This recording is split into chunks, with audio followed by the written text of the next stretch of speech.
Bonjour, pour nous parler de l'actualité du pôle études du César Auvergne-Rhône-Alpes, Françoise Pfister, présidente de la section industrie du César, est avec nous. Bonjour Françoise Pfister. Bonjour. Alors le César Auvergne-Rhône-Alpes fonctionne avec 15 instances de travail, des commissions, des groupes de travail et 2 sections, une qui est consacrée à la prospective et une qui est consacrée à l'industrie. Est-ce que vous pouvez nous expliquer un petit peu la composition et le fonctionnement de cette section industrie au César ? Oui, alors c'est une nouveauté puisque cette section industrie a été créée avec la dernière mandature.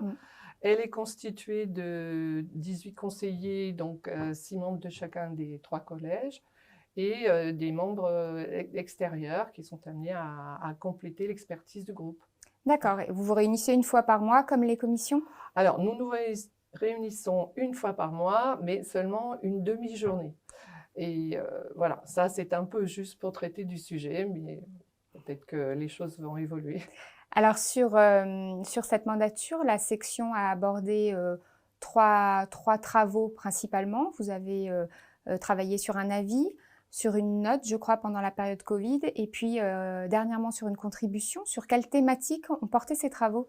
Alors, sur les 3 derniers travaux que vous avez cités, le premier concernait les aides aux entreprises. Tout ce panel d'aides auxquelles les entreprises peuvent avoir affaire semblait être en fait un millefeuille un peu complexe à aborder. Donc, nous avons essayé dans ce groupe de travail de clarifier les choses et de préconiser des améliorations d'accès pour que les entreprises en bénéficient davantage. Donc ça répond à une saisine du Conseil régional. C'est cela, c'est cela. Ensuite est arrivée la pandémie et donc nous avons dû travailler de façon un peu pressante, bien sûr, sur le développement industriel de la région pendant cette période très spéciale qui a créé, bien sûr, des difficultés d'approvisionnement, notamment, une nouvelle façon de travailler pour les collaborateurs des entreprises. Donc, nous avons étudié ce qui s'était passé, les points positifs et négatifs, de façon à peut-être faciliter ce type d'événement à l'avenir, de fonctionnement pendant un événement aussi exceptionnel. Et enfin, le dernier thème était vraiment essentiel. Il est d'actualité puisque l'on s'est soucié en fait de l'attitude vis-à-vis de l'environnement des entreprises industrielles. Et cela, on voit bien avec les bouleversements climatiques actuels, le respect de l'environnement qu'il faut assurer, la limite de développement carbone, de l'utilisation de l'énergie, etc. Enfin, toutes les économies nécessaires. Et l'image des entreprises industrielles étant souvent le gaspille, et il nous a paru important de mettre à jour l'actualité, je dirais, bienveillante des entreprises industrielles. Voilà, vertueuse.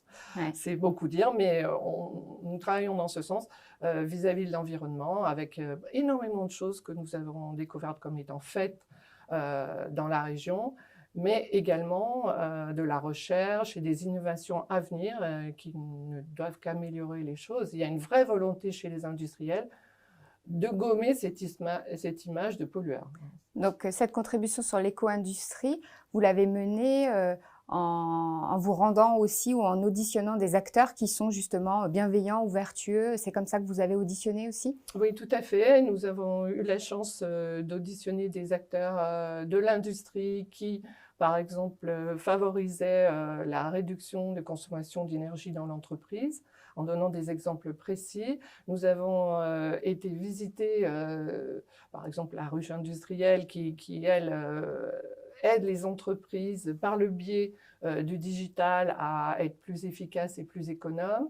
Et récemment, nous avons été visiter le campus de formation numérique parce qu'une des idées émanant de nos travaux est qu'il faudrait avoir un campus pour former des jeunes collaborateurs sensibles au respect de l'environnement et qui seraient des outils, entre guillemets, très utiles pour les entreprises industrielles. Alors, sur ces 3 travaux, votre coup de cœur à vous? À coup sûr, ce coup de cœur, c'est celui du dernier thème. Sur l'éco-industrie. Voilà, ce qui est l'éco-industrie. Je suis personnellement très, très impliquée pour que la société civile se rende compte que les industriels font énormément d'efforts, que les entreprises sont propres et qu'il y a un avenir de travail pour nos futurs collaborateurs dans un environnement vraiment agréable et respectueux de l'environnement.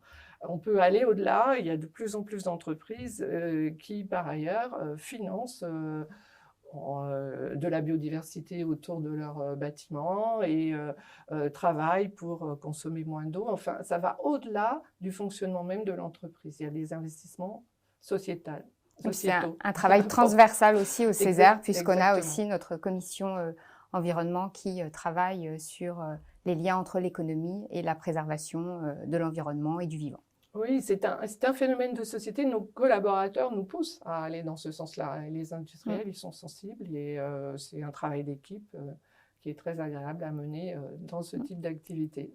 Alors, la mandature se termine. Si vous aviez un message ou en tout cas donner envie aux futures conseillères et conseillers du César de prendre toute leur part dans la section industrie, ce serait lequel?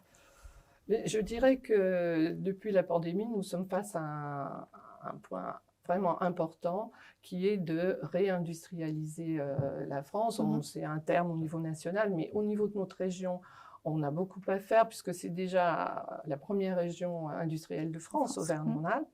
Il y a beaucoup d'atouts dans le monde de la recherche, dans le monde des grandes écoles. Donc, il faut garder cette position, mais il faut aussi participer à cet effort que de réindustrialiser avec un maximum de respect des individus et de l'environnement. On ne peut pas, on le sait maintenant, laisser au monde lointain, asiatique ou africain, le soin de fabriquer les objets dont nous avons besoin. Il faut revenir à une souveraineté et je crois que c'est important de s'engager dans cette voie. Bon, et ben rejoignez la section industrie du César. Vous pouvez retrouver l'intégralité des travaux de la section sur le site internet du César. Merci beaucoup Françoise Pfister. Merci à vous.